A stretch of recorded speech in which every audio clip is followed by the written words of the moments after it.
Ladies and gentlemen, good afternoon and welcome to the show. I took this opportunity to really introduce my next guest. My next guest is Pastor David Adeola. Now, Pastor David Adeola is someone that I've known for years, but I was very intrigued by his recent book, which is called The Gatekeeper. I caught up with him at a recent birthday celebration of my pastor, and while in the discussion, which was supposed to be 5 minutes, we ended up spending 20 minutes talking about things from Brexit, talking about things about the EU, talking about things about standards, and most importantly, talking about the life as a Christian in this generation where you got all these different gates, the gates of politics, the gates of religion, the gates of media. There's all these strong towers there.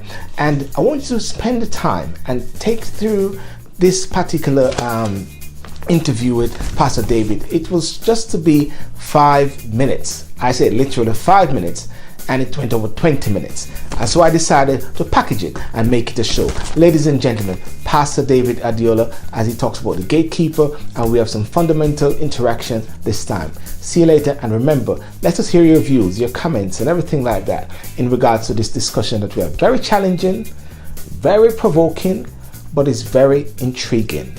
Ladies and gentlemen, enjoy.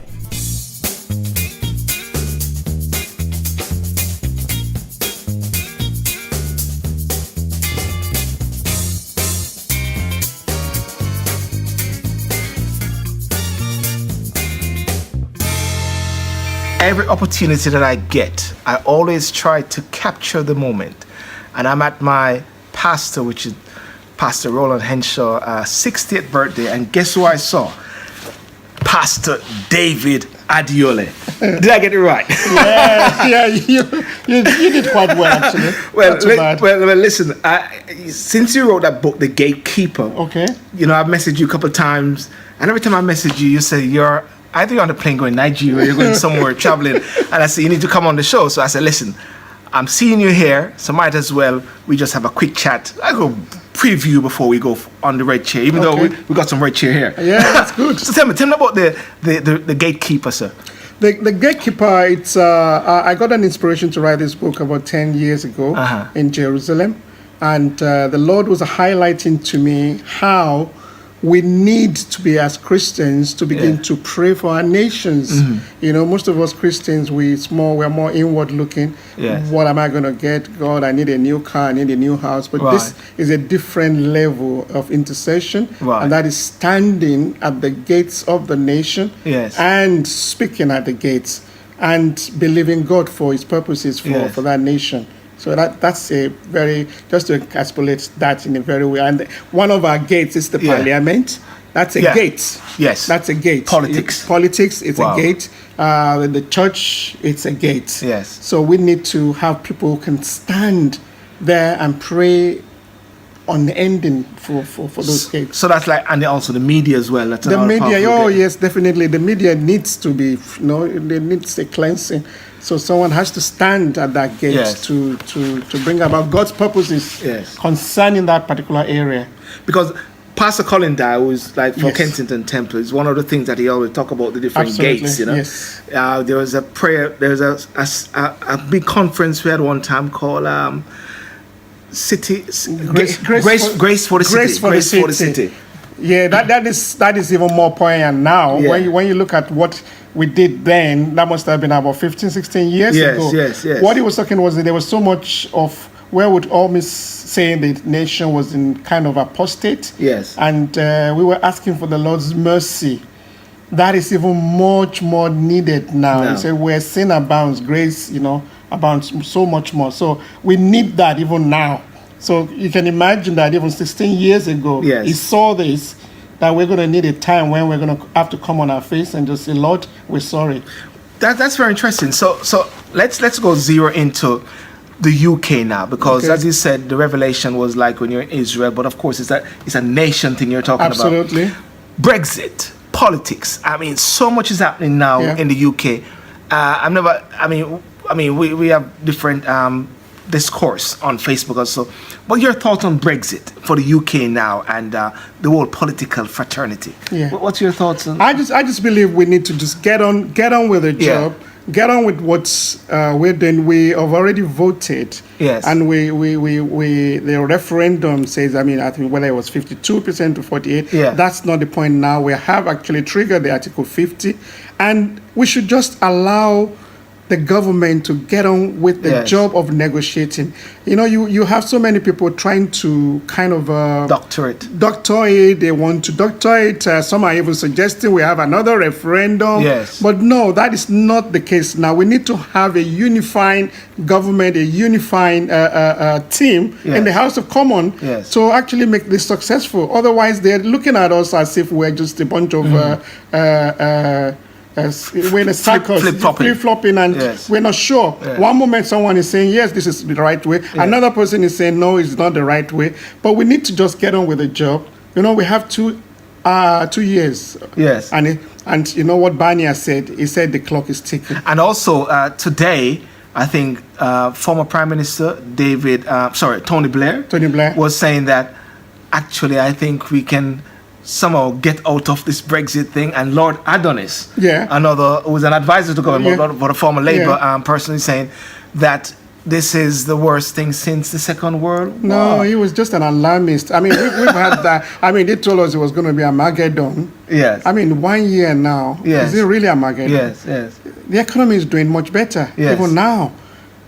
The indices are not showing that things are going that horribly wrong the way that even Blair himself said. He said he was like, George Osborne and the rest of them, it was like they didn't even have hope for the nation. Yes. This is my concern. Where's the Great Britain? Where is that lion thing? Where's that bulldog spirit? Where's that spirit of Churchill? And it's like everybody just wants you to capitulate to the EU, just get anything you want, and I'm a bit shocked about that. But at the same time, there's another reality, and the reality is that you have many people who are having sense of fear, a sense of hopelessness, whether we like it or not, who are seeing like we're going to fall off the end of the earth. What do we say to persons like those, pastors? Honestly, there are people out there genuinely, maybe they have been misinformed, maybe we have been misinformed or whatever, but what is the message that one can send of hope? My message to them is that there is hope. Yeah. There is hope. The Lord always gives an allowance of something like this, that hope is something that we can hold on to. Yes. And we have not even begun, and everybody's crying out as if everything is finished even before we start. Yes. And our friends in Scotland and everywhere coming, I think they need to just come alongside the government now and make a success of it. But there is hope for this nation. Whatever it is, we have gone the other way in terms of our Christianity, in terms of our religion, but I can say to you that even if there's going to be a judgment over this nation, God is the God of mercy. Yes. So there is hope, and hope is one thing that we must not allow the people to use. And if those politicians can just stop for one moment about their own agenda, the agenda is more about just wanting to disrupt things, not so much about for the good of the nation. I think they need to really understand why they have been elected, and the nation should be uppermost in their mind, not the party. Now we need to come together, but believe me, we also need to pray. Now, you mentioned something whereby it is not the party should be the focus, not just the politics, but it's for the good of the nation. The good of the nation. Now the Prime Minister said she would like to hear views from other parties and to let's come together and see what we can do. Isn't that what people really, really want? But now they're playing politics now and say the government is bankrupt of ideas. What do we she was not bankrupt of ideas. Yes. And now they're actually postulating that the only reason why she's asking is because she's weak. Yes. And because she doesn't have the majority. For crying out loud, no matter what happened, Conservatives won the election. Yes. And Labour did not win the election. And with the DUP now, that alliance, they have the majority in the House. So she can really still do what she wants to do. But now she's calling and saying, look, we want your suggestion, we want help. That doesn't mean it doesn't mean you're weak. So we're talking let's work together. Let's work together. And I think there's no win situation for Theresa May at the moment right now because of the election, which went horribly wrong.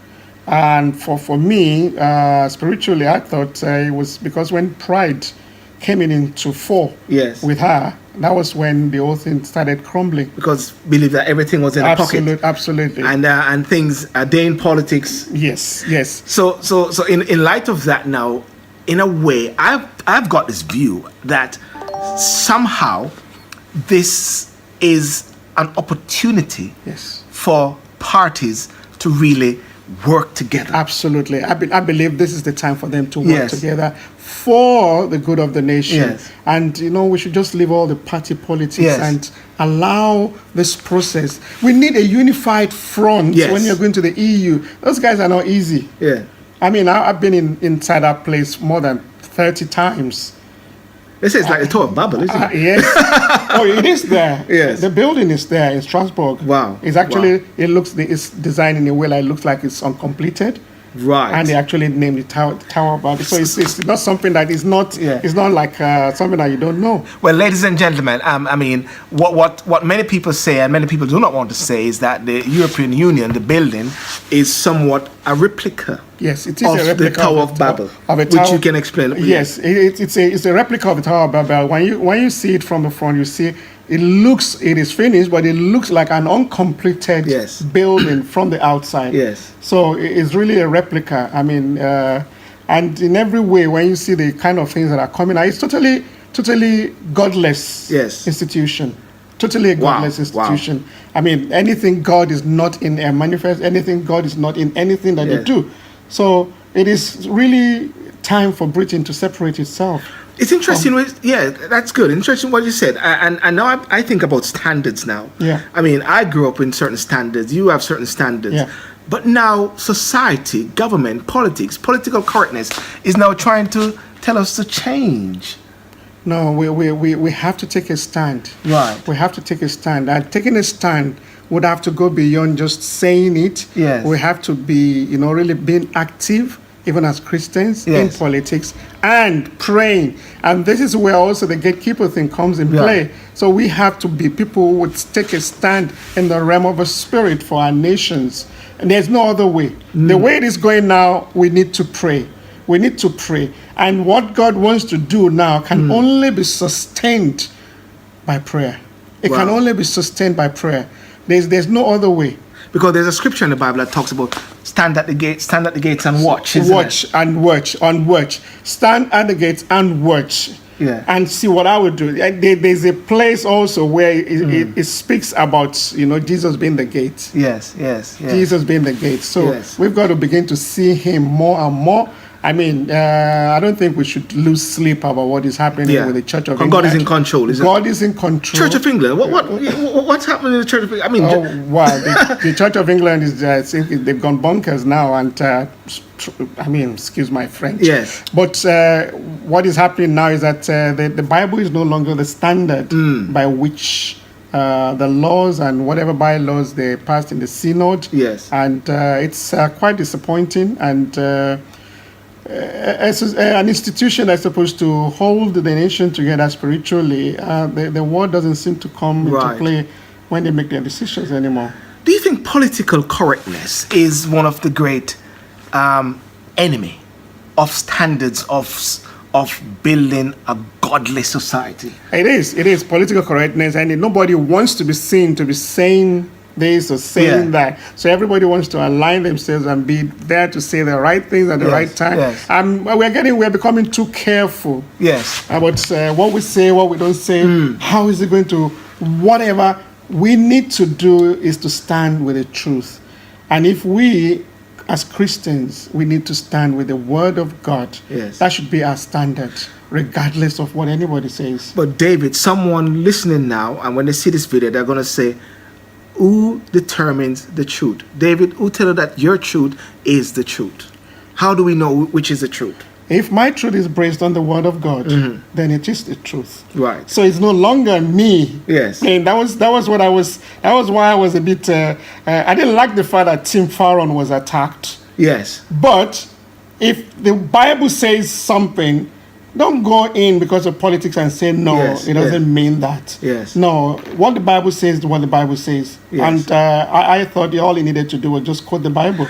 And stand behind it. And just stand by what the Bible says. It's not Tim Farron speaking. This is the word of God speaking. So I believe that is the standard that we need to live in this nation. Jesus taught us that. Jesus said, "You said it, not I." When he was even with So I mean, when people come around and start giving you a different version or trying to make it appealing, no, the word of God is forever settled. Wow. So tell me now, with how we see society going on, how do you foresee? I mean, do you see Brexit was a leading force, setting a precedent where nations are watching? Because not every nation are comfortable, but they want someone to take the lead, and the UK has done that.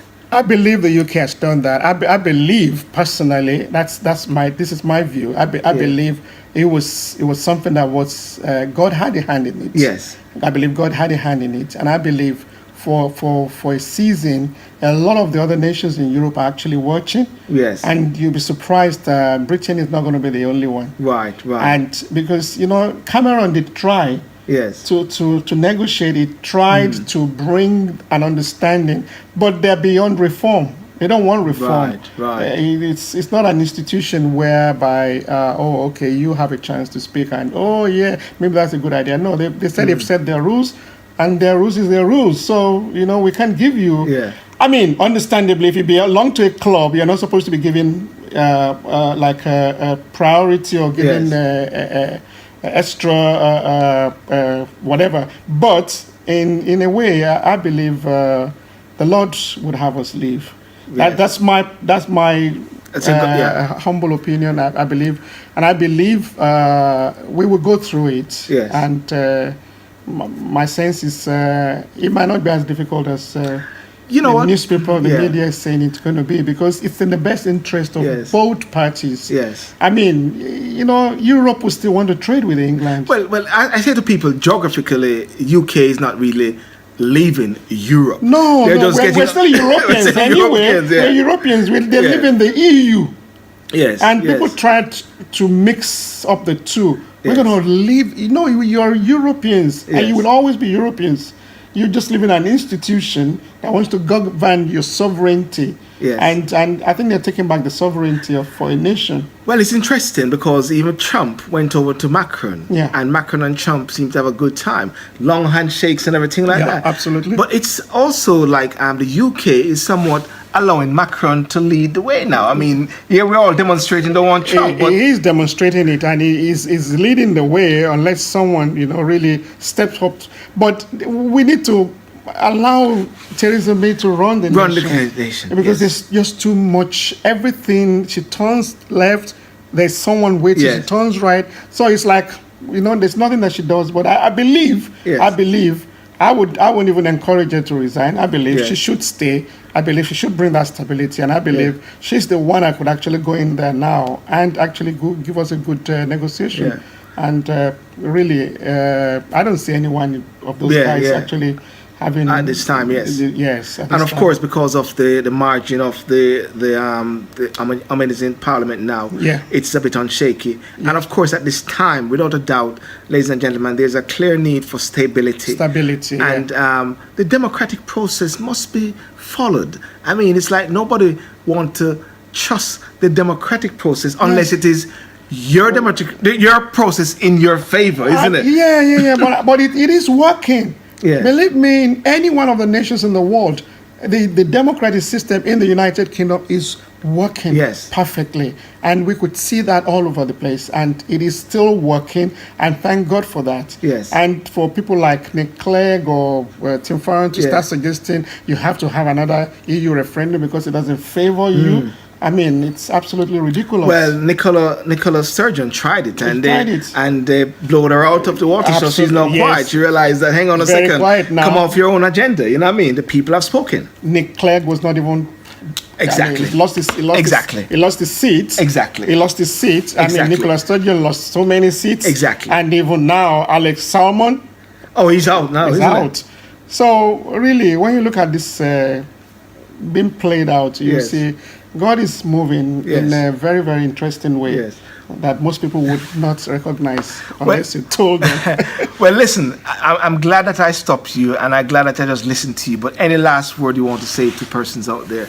We just go for it, because at this stage now in life, we've got one life to live, and we can't be political correct. We just have to say it with respect and acknowledging persons, but really and truly, what's the message you want to share to the persons out there? The message I want to say to people out there is that there is hope, and the Brexit is not going to be the end of the United Kingdom. I believe United Kingdom will come out stronger. I've seen all the analyses, I've seen all the things, but let me tell you, God is greater than all those analyses, and I want to just assure you that it's best for people to calm down and pray instead. And we have too many conflicting things going on in the media, and I believe that's one gate that we need to actually stand now to speak there against this media fake news, alternative news, and where you just see a bias all over the place. If it doesn't favor them, then they say something else, and this needs to be something that we need to pray about. But I think there is hope. There is hope for our nation, and I just want everybody to stand, believing and knowing that, just keep on praying. Just keep on praying. Stand in place of prayer, and the Lord will see us through it. Yes. And I believe we will sing a new song. Fantastic. Yep. Well, ladies and gentlemen, Pastor Adeola, thank you so much. Thank you. and listen, to get his book, The Gatekeeper, how can they get your book? I'm going to put the writing down there. The Gatekeeper is available at Amazon and most bookshops. Yes. So if you want it on Amazon, on Kindle, it is available there. And it's a very good resource for people, for intercessors already who are praying for their nations. And it's a great resource to help you to pray even more effectively. And ladies and gentlemen, we do need prayer. Yes. Because guess what? If you think about this, anytime there's a disaster, anytime there's a plane crash or anything, the words that people normally say, the last words is, "Oh my God, help us God." That shows you something, whether we like it or not. Yes, you have to acknowledge. We always acknowledge sovereignty at that last moment in time. Okay. He's the ruler for all the nations. Well, ladies and gentlemen, I want to thank you so much for joining. This was supposed to be like a 5-minute chat, but literally, it should have been 5 minutes. I said to him, let's just have a quick chat. But, I believe it's very important to capture gems. And that's all I am, just continue it at this point. I want to thank Pastor Adeola for joining us while we should be getting back in now to Pastor Roller Inshaw party. Okay. Thank you, ladies and gentlemen. Have a good night. Bye-bye. Ladies and gentlemen, thank you so much for joining us on the Sylbourne Show. And of course, what I'd like you to do is to like the videos, share the videos, and subscribe to the channel. Let people know about it. But important thing is also to comment. Let us get your comment, let's get your views, so we can understand how to even please you better, ladies and gentlemen. So as I said, share, like, subscribe. Thank you. I saw you there. You subscribed and you shared. Thank you so much. See you next time.